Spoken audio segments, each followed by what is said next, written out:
Hi friends, welcome to my story channel. நாம் இன்றைக்கி பார்க்க போகிற ஸ்டோரி என்ன அப்படின்னா, ஒரு அழகான கிராமம், அதில் இருக்கும் 2 குடும்பங்கள் பற்றிய ஒரு சுவாரஸ்யமான ஒரு ஸ்டோரி தான். வாங்க வீடியோக்குள்ளே போகலாம். ஒரு மலைச்சரிவின் அடிவாரத்தில் அழகான கிராமம் இருந்தது. அங்கு 2 குடும்பங்கள் தலைமுறைகளாக வாழ்ந்தன. ஒரு குடும்பம் வீராசாமி குடும்பம், மற்றொரு குடும்பம் சேனாதிபதி குடும்பம். இருவருக்கும் பழைய பகை இருந்தது. வீராசாமி குடும்பம் நிலம் விவசாயத்தில் வல்லவர்கள், சேனாதிபதி குடும்பம் வணிகம் செல்வத்தில் முன்னேறியவர்கள். இருவரும் கிராமத்தில் செல்வாக்கு கொண்டவர்கள். ஆனால் ஒருவரை ஒருவர் வெறுத்தனர். அந்த பகை கிராமத்தையே பிரித்தது. வீராசாமியின் பேரன் கார்த்திக் படிப்பில் சிறந்தவன். சேனாதிபதியின் பேத்தி மீனா கலைகளில் புகழ் பெற்றவன். இருவரும் ஒரே கல்லூரியில் சேர்ந்தனர். அவர்கள் முதலில் சண்டையிட்டனர். ஆனால் பின்னர் நட்பு மலர்ந்தது. கிராமத்தில் ஒரு மர்மம் இருந்தது.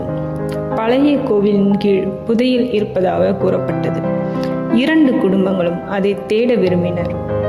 அந்த புதையல் யாருக்கு கிடைத்தாலும் கிராமத்தின் தலைமை அவர்களுக்கு. இதுவே கதையின் திருப்பமாகியது. கார்த்திக்கும் மீனாவும் அந்த புதையல் பற்றி தெரிந்து அவர்கள் ரகசியமாக ஒன்றாக சேர்ந்தனர். அந்த புதையலை கண்டுபிடித்தால் குடும்பங்கள் இணையும் என்றனர். அவர்கள் இரவில் கோவிலுக்கு சென்றனர். அங்கு மர்மமான சத்தம் ஒன்று கேட்டது. கோவிலின் உள்ளே பழைய சுவர்கள் இடிந்தன. அதில் மறைந்த பாதை ஒன்று இருந்தது. அவர்கள் அந்த பாதையில் இறங்கினர். இருட்டில் விளக்கேந்தி நடந்தனர். திடீரென ஒரு நிழல் தோன்றியது. அந்த நிழல் ஒரு முதியவர். அவர் கிராமத்தின் பழைய காவலர். இந்த புதையல் சண்டைக்காக அல்ல, ஒன்றிணைவதற்காக என்றார். அவர் புதையலின் ரகசியத்தை சொன்னார். அது தங்கம் அல்ல, பழைய சாசனம். அந்த சாசனத்தில் எழுதப்பட்டிருந்ததோ, 2 குடும்பங்கள் ஒன்றிணைந்தால் மட்டுமே கிராமம் வளரும். கார்த்திக்கும் மீனாவுக்கும் அதிர்ச்சி. அவர்கள் உண்மையை வெளிப்படுத்த முடிவு செய்தனர். ஆனால் குடும்பம் நம்புவார்களா? அடுத்த நாள் கிராம சபை கூடியது. 2 குடும்பங்களும் வாக்குவாதத்தில் ஈடுபட்டன. அந்த நேரத்தில் கார்த்திக் மீனா வந்தனர். அவர்கள் சாசனத்தை கட்டினர். மக்கள் அதிர்ச்சி அடைந்தனர். வீராசாமியும் சேனாதிபதியும் சாசனத்தை பார்த்தனர். அவர்கள் முதலில் மறுத்தனர். ஆனால் மக்கள் ஒன்றிணைய வேண்டும் என்று வலியுறுத்தினர். கார்த்திக்கும் மீனாவுக்கும் துணிச்சல் பாராட்டப்பட்டது. 2 குடும்பங்களும் சிந்திக்க தொடங்கின. அந்த இரவு மர்மமான சம்பவம் ஒன்று நடந்தது. கிராமத்தில் பெரிய தீ விபத்து ஏற்பட்டது. பல வீடுகள் எரிந்தன. அந்த நேரத்தில் 2 குடும்பங்களும் ஒன்றாக உதவின. அவர்கள் மக்கள் உயிரை காப்பாற்றினர். அந்த அனுபவம் அவர்களின் மனதை மாற்றியது. வீராசாமி சேனாதிபதியை நோக்கி, நாம் ஒன்றாக இருந்தால் பலம் என்றார். சேனாதிபதியும் சம்மதித்தார். கார்த்திக்கும் மீனாவுக்கும் மகிழ்ச்சி. கிராமம் புதிய பாதையில் சென்றது. 2 குடும்பங்களும் இணைந்து பள்ளி கட்டினர். மருத்துவமனையும் அமைத்தனர். கிராமம் வளர்ச்சி அடைந்தது. மக்கள் மகிழ்ச்சியுடன் வாழ்ந்தனர். பழைய பகை மறைந்தது. கார்த்திக்கும் மீனாவுக்கும் திருமணம் நடந்தது. அது கிராமத்தின் மிகப்பெரிய விழா. 2 குடும்பங்களும் ஒன்றாக கொண்டாடின. மக்கள் மகிழ்ச்சியில் ஆடினர். அந்த நாள் வரலாற்றின் பொற்குறி. திருமணத்திற்கு பிறகு கார்த்திக் மீனா கிராமத்தை முன்னேற்றினர். அவர்கள் கல்வி வேலை வாய்ப்புகளை ஏற்படுத்தினர். இளைஞர்கள் நகரம் செல்லாமல் கிராமத்திலேயே இருந்தனர். கிராமமும் செழித்தது. அவர்கள் அனைவருக்கும் முன்மாதிரியானார்கள். ஒரு நாள் பழைய காவலர் மீண்டும் வந்தார்.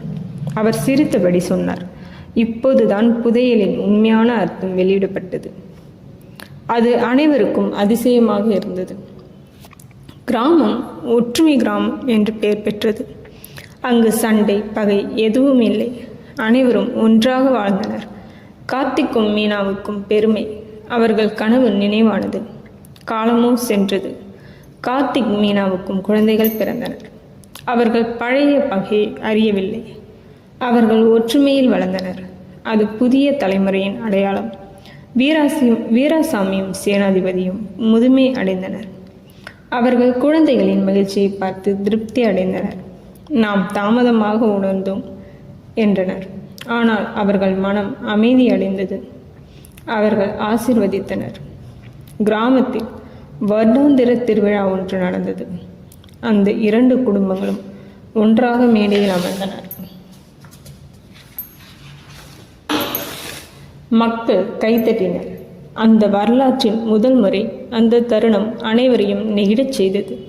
கார்த்திக், மீனா கிராமத்தை நகரத்துடன் இணைத்தனர். சாலை, மின்சாரம், தண்ணீர் வசதி ஏற்படுத்தினர். மக்கள் நன்றியுடன் வாழ்ந்தனர். கிராமம் முன்னேற்றத்தின் சின்னமாகியது. அவர்கள் கனவு விரிந்தது. ஒரு நாள் நகரத்திலிருந்து அதிகாரிகள் வந்தனர். அவர்கள் கிராமத்தை பாராட்டினர். இது மாநிலத்தின் சிறந்த கிராமம் என்றார். கார்த்திக்கும் மீனாவுக்கும் விருதும் வழங்கப்பட்டது. அந்த விருது விழாவில் வீராசாமி பேசினார். எங்கள் பகை எங்களை அழித்திருக்கும் என்றார். சேனாதிபதியும் சொன்னார், ஒற்றுமை எங்களை காப்பாற்றியது. மக்கள் கண்ணீர் மல்க கேட்டனர். இது உண்மையான பாடமாகியது. கார்த்திக்கும் மீனாவுக்கும் வாழ்க்கை நிறைவு பெற்றது. அவர்கள் கிராமத்தின் இதயமாக இருந்தனர். அவர்கள் பெயர் வரலாற்றில் பொறிக்கப்பட்டது.